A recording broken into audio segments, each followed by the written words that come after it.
دیں۔ ایک انہوں نے کہا کہ اگر شوہر فوت ہوا تو وراثت تقسیم ہوئی، بچوں کو دے دی گئی، اب جو ماں کا حصہ ملا یعنی بیوی جو شوہر کی بیوی بنے گی، بچوں کی ماں ہے، یہ اپنے پیسے کو چیریٹی وغیرہ میں دے سکتی ہے یا اس میں بچوں کا حق ہے؟ دیکھیں اچھی طرح سمجھ لیں، جب تک کوئی زندہ ہے اس کے مال پر کسی کا حق نہیں ہوتا، یہ ذہن میں رکھیں۔ یہ بعض بچے کہتے ہیں ہمیں ہمارا حق زندگی میں دے دیں۔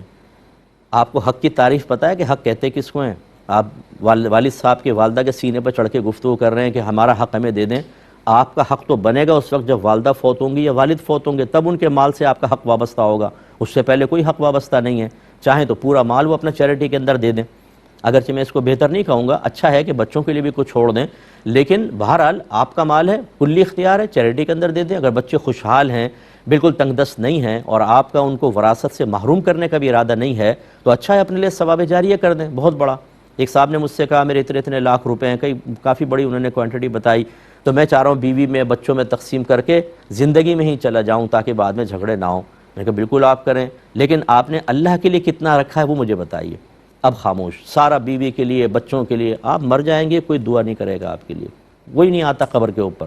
سال میں کبھی ایک آدھ دفعہ کوئی برسی وغیرہ منا لی رسمی طور پہ تو شاید ہو جائے، ورنہ اتنی مصروف زندگیاں ہیں کہ آپ قبر میں اکیلے پڑے ہوں گے، جن کے لیے آپ نے رات دن گالیاں کھائیں، دھوپ گرمی بھوک پیاس برداشت کی، جن کے لیے اپنے نفسانی خواہشات قربان کی، اپنے بے شمار ذاتی مفادات آپ نے بالکل ختم کر دیے، ان کے لیے دوستیاں کی، ان کے لیے دشمنیاں کی، کتنے رشتہ داروں کو ان کی وجہ سے چھوڑا، یہ بالکل اجنبی بن جائیں گے۔ اس وقت حسرت ہوگی کہ ان کو دینے کا فائدہ کیا ہوا تھا۔ اللہ کو دیں، اللہ تعالیٰ انہیں بھی سنبھال لے گا، آپ کو بھی سنبھالے گا، لیکن میں یہ نہیں کہتا ہوں کہ سارا دیں۔ نبی کریم کی تلقین یہی تھی، ایک صحابی نے عرض کیا رسول اللہ میں اپنا سارا مال صدقہ کرنا چاہتا ہوں، وہ بیمار تھے، سرکار نے فرمایا کہ نہیں۔ کہا آدھا کر دوں؟ فرمایا نہیں۔ کہا ایک تہائی کر دوں؟ فرمایا یہ بہتر ہے، ایک حصہ کر دو، دو حصے اپنے بچوں کے لیے چھوڑ دو۔ اور فرمایا کہ ایک باپ دنیا سے اس حال میں رخصت ہو کہ اپنی اولاد کے لیے کچھ چھوڑ کر جائے، یہ اس سے کہیں زیادہ بہتر ہے کہ اپنی اولاد کو اس حال میں چھوڑے کہ وہ کسی کے سامنے ہاتھ پھیلا رہے ہوں۔ تو یہ ہمارا مذہب کتنا پیارا مذہب ہے۔